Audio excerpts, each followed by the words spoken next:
Assalamualaikum warahmatullahi wabarakatuh. Jumpa lagi bareng aku Reja SR di video reaksinya Reja SR.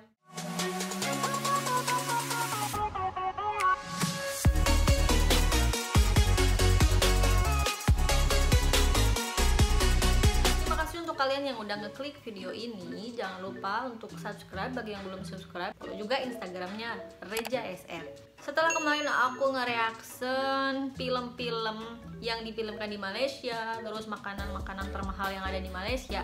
Nah, di video kali ini aku mau nge-reaction 10 undang-undang pelik yang tak masuk akal di dunia. Wow, amazing. Wow, oh my god. Ini tuh kayaknya kalau dilihat dari judulnya bukan hanya di negara Malaysia saja, tetapi di berbagai negara. Negara mana sajakah yang dimaksud dari judul tersebut? Oke, mending kita langsung saja play videonya. Terima kasih pada anak Dolah sebab bagi suggestion pada Min. Pada mereka yang lain nak bagi suggestion, sangatlah dialu-alukan. InsyaAllah Min akan jadikan idea korang sebagai next Min punya video. Sampaikan salam Min pada Pakcik Dolah tau. Paktau Channel. Selalunya, peraturan dan undang-undang di sesebuah negara dibuat dan digubal untuk melindungi, menjaga dan memelihara hak individu, adat, masyarakat, keharmonian dan negara. Namun, terdapat juga undang-undang yang boleh kita anggap pelik dan tak masuk akal.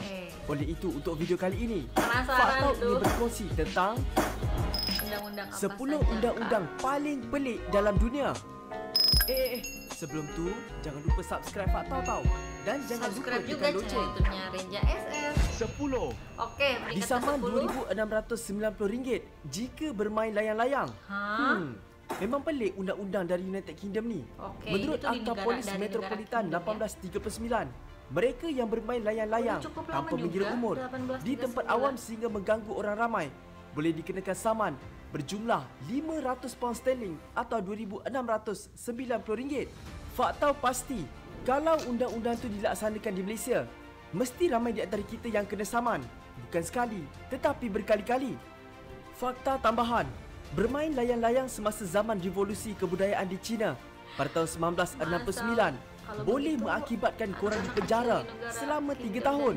Wow. Nggak bisa menikmati masa-masa kecil bermain layangan dong. Anda tidak boleh bercerai selepas berkahwin. Di negara Filipina, anda tidak boleh bercerai dengan pasangan anda macam di negara lain kecuali di Vatican City. Penceraian di negara ini adalah diharamkan.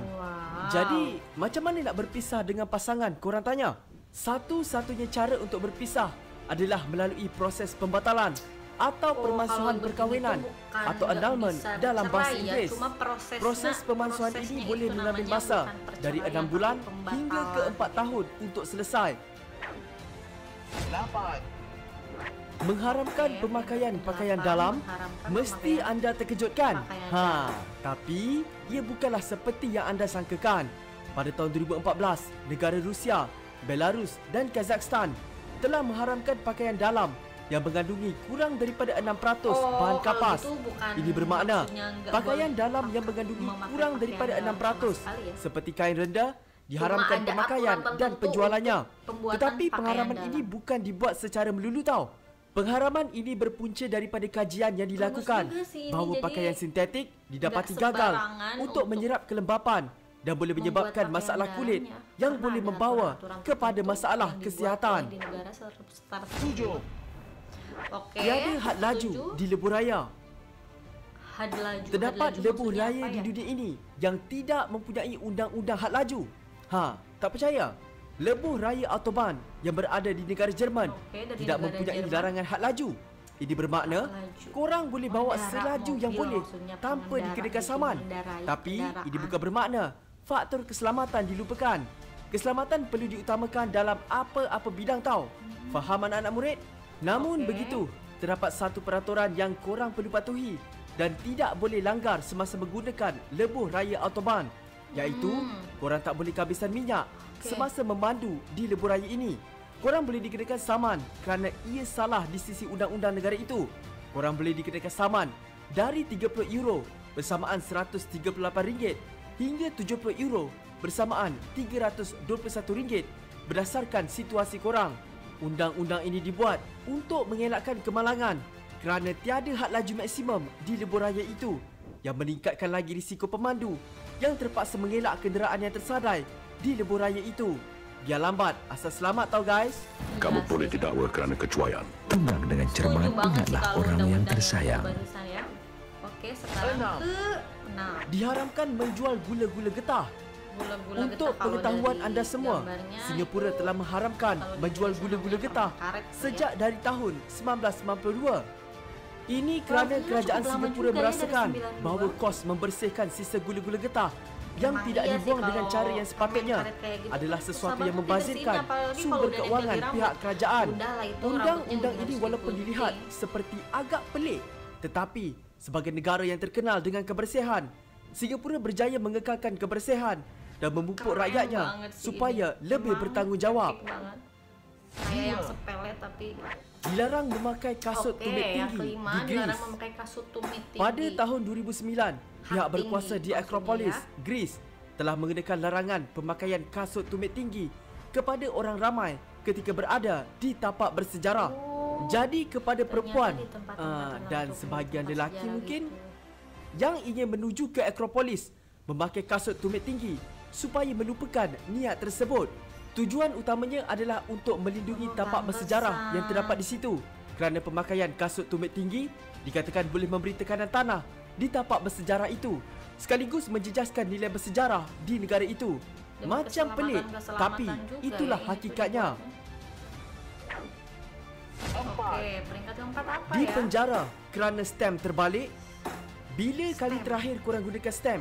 Hari Kalau perayaan, di surat Indonesia cinta? kayaknya maksudnya tuh Tinggalkan komen korang di bawah Materaya, tau. kalau nggak salah. Tapi kalau urusan pejabat atau rasmi Kayak itu tak kira penempelan layak. Materaya Di yang United terbalik Kingdom ternyata dapat melekatkan hukuman. stem yang mempunyai gambar Ratu Elizabeth II secara terbalik pada Benar sampul surat tidak sih? adalah menjadi Kalau kesalahan salah, mohon yang maaf. sangat besar Tolong dan dianggap dibenarkan sebagai dan pengkhianat. komen di kolom komentar. Nampaknya sungguh-sungguh benar kau nak membunuh aku ya. Cuba bayangkan anda dimasukkan penjara hanya kerana perkara ini. Ini tuh menyuruh kita untuk teliti banget. Oke, peringkat Dilarang ketiga. membuang air kecil di laut. Wah. Anda Terus kalau lagi dilarang berenang nggak membuang air kerasa kecil gimana? di mana-mana pantai yang berada di Portugal. Walaupun ia kedengaran seperti tidak masuk akal, namun sebenarnya ia merupakan perkara yang seharusnya diketahui oleh semua orang.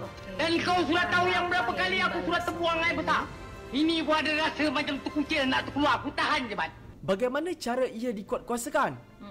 Yang tu fakta pun tak dapat nak pastikan. Bagi mengelakkan diri anda didenda oleh pihak berkuasa Portugal, fakta nasihatkan anda supaya menahan diri dari membuang air kecil di pantai dan carilah tandas yang berdekatan dengan anda. 2. Oke, peringkat kedua. Tak boleh menjadi gemuk. Pada tahun 2008, negara Jepun telah mengeluarkan Aduh, satu ini undang-undang untuk susah menangani masalah banget ya. obesiti di negara matahari terbit itu yang dinamakan Metabolo. Jika anda berumur di antara 45 ke 74 dan anda memiliki ukuran pinggang lebih dari 35.4 inci untuk lelaki dan 31.5 inci untuk wanita, maka anda diberikan tempoh 3 bulan untuk Kaget berdiet. aku dengarnya. Jika anda gagal, maka anda perlu berjumpa doktor untuk mendapatkan khidmat nasihat berdiet. Oke deh. Nasib baik badan fakta Nggak sado apa-apa macam Abang kalau Aziz. emang hukumannya Namun harus undang-undang berjumpa ini dengan tidak dokter, ya dilaksanakan bagus ya. kepada Kirain ahli hukuman sumo. di penjara gitu. Oke, ini peringkat ke-1. Wajib pinjamkan tandas walaupun kepada stranger. Cuba korang bayangkan, korang baru habis makan asam pedas di Melaka. Rasa dia padu, sedap, lazat dan pedas gila. Sebab apa pedas? Sebabnya korang cakap dekat makcik asam pedas tu, "Makcik, asam pedas daging tetel 1. Kalau tak pedas, saya tak nak bayar." Jadi makcik Senah, sorrylah Senah nama kau kena guna, letak cili bertantan. Pas sejam korang selesai makan, tengah memandu nak balik KL, sakit perut mula menjelma. Berpeluh-peluh korang tahan dan tiba-tiba minyak kereta habis. So korang pun dalam keadaan panas hati. Sekarang kau boleh get out. Kau tadi. Jangan marah nanti kena jual. Shut up you. Mulalah bertanya di rumah-rumah yang terdekat nak pinjam tandas. Dengan muka tak tahu malu, korang ketuk satu persatu rumah. Tapi tak ada satu rumah pun yang bagi. Apa perasaan korang masa tu? Jadi untuk mengelakkan situasi ini berlaku di Scotland, jika pintu rumah anda diketuk oleh seseorang yang tidak dikenali. Ni yang korang tadi yang makan asam pedas tak hangat dunia dan berada dalam keadaan terdesak untuk menggunakan tandas, anda wajib untuk bagi pinjam. Wajib tahu. Memang hebat dan kreatif undang-undang ni. Ternyata itulah 10 undang-undang pelik yang ada di berbagai macam dunia. Unik-unik juga dan cukup. Kalau harus menyepelekan itu sih sebenarnya nggak ada hal-hal yang sepele. Apalagi ini buat suatu negara tuh ternyata nggak sama sekali sepele, say. Contohnya saja kalau menurut aku ya, dari 10 undang-undang tersebut tuh yang bikin aku tercengang-cengang dan kaget itu yang nggak boleh bermain layangan sama nggak boleh pipis di pantai. Karena nggak ada hal yang sepele ternyata di dunia ini, walaupun menurut kita ini bisa aja sepele, tapi bagi orang lain tuh belum tentu, say. Jadi sebenarnya di muka bumi ini tuh nggak ada permasalahan yang sepele. Ini bisa jadi pengetahuan buat kita semua. Dan kalau kalian penasaran banget video lengkapnya kayak gimana, nanti aku bakal cantumin link video aslinya di deskripsi. Kalau kalian suka dengan video ini, jangan lupa di like, terus share juga ke sosial media yang kalian punya. Komen di bawah atau bisa DM ke Instagramnya Reja SR kalau kalian mau request aku bikin video-video apa lagi, apa aja atau apalah itu. Karena di video kali ini cukup di sini saja kalian melihat mukaku yang manja. Tapi kalian jangan sedih karena di video-video berikutnya nanti aku bakalan comeback again. Bye bye.